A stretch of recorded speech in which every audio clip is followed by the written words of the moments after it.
Hi friends, welcome to our channel. இன்னைக்கு நாம பார்க்க போறது சூப்பரான ஒரு ஈவினிங் ஸ்நாக்ஸ் ரெசிபி தான். வாங்க வீடியோக்குள்ள போலாம். நான் ஒரு மிக்சிங் பவுல் எடுத்துர்க்கேன். அந்த மிக்சிங் பவுல்ல துருவன இஞ்சி சேர்த்துக்கிறேன். உப்பு, மிளகாய்த்தூள், பெருங்காயத்தூள், ஓமம் சேர்க்கிறேன்.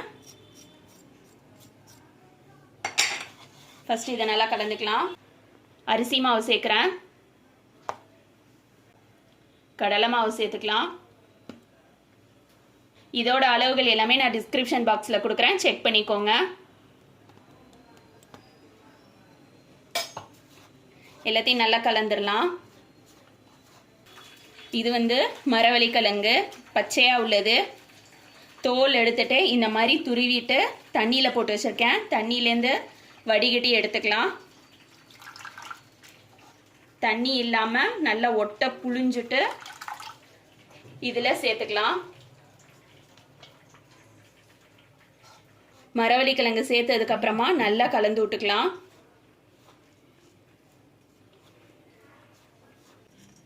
இதில் கொஞ்சமாக எண்ணெய் சேர்த்துக்கிறேன். எண்ணெய் சூடான எண்ணெயாக இருக்கணும். எண்ணெய் சேர்த்ததுக்கப்புறம் நல்லா பெசரி விட்டுக்கலாம்.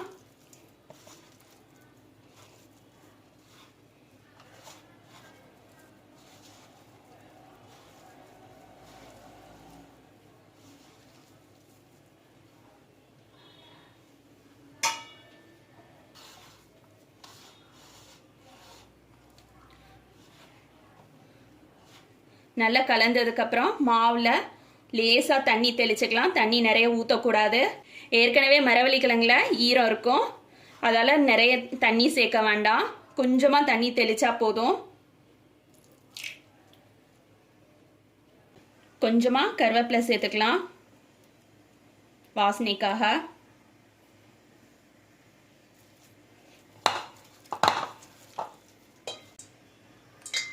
இப்போ அடுப்பில் கடாய் வச்சு எண்ணெய் வச்சுட்டேன். எண்ணெய் சூடு வரட்டும். நம்மளோட பக்கோடாவை உதிர்த்து போட்டுக்கலாம். மாவு பார்த்தீங்கன்னா ரொம்ப கெட்டியாகவும் இருக்கக்கூடாது, தண்ணியாகவும் இருக்கக்கூடாது, இந்த பதத்தில் இருக்கணும். இப்போ கடாய் வச்சுருக்கேன் அடுப்பில். எண்ணெய் சூடு வந்துருச்சு. நம்ம கொஞ்சம் கொஞ்சமாக எடுத்து உதிரியாக உதிர்த்து விடலாம்.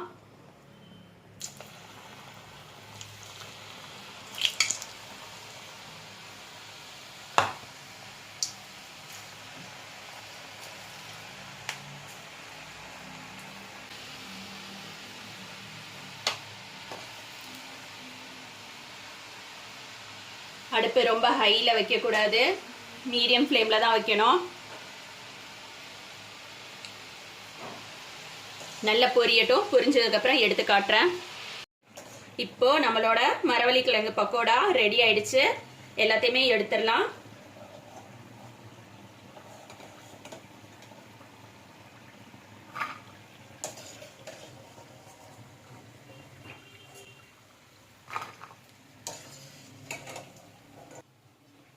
இப்போ நம்மளோட மரவள்ளி கிழங்கு பக்கோடா ரெடி ஆயிடுச்சு.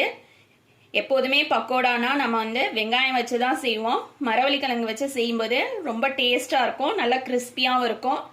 இதே மாதிரி நீங்களும் உங்கள் வீட்டில் செஞ்சு பாருங்கள். தேங்க்ஸ் ஃபார் வாட்சிங்.